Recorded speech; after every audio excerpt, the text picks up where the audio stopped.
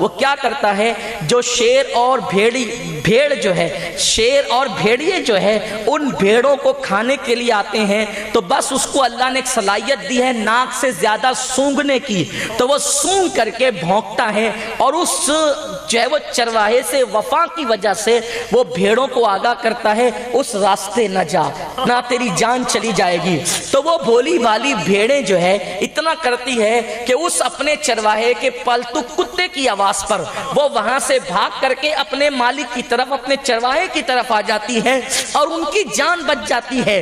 بس یہی کتے کا کام ہوتا ہے. کتا بول نہیں سکتا، کتا بھیڑوں کی جان بچا نہیں سکتا، لیکن کتا صرف بھونک سکتا ہے. رسول اللہ کے ٹکڑے کھا کر ہم بھی پل رہے ہیں، ہماری نسلیں پل رہی ہے، ہمارا گھر بار پل رہا ہے. خدا کی قسم کسی کے احسان کسی پہ ہوں گے، ہم پر تو رسول اللہ کا احسان ہے، اور صرف ہماری جانوں پر نہیں، ہماری ایک ایک سانس پر احسان ہے، ہمارے ایک ایک بال پر احسان ہے.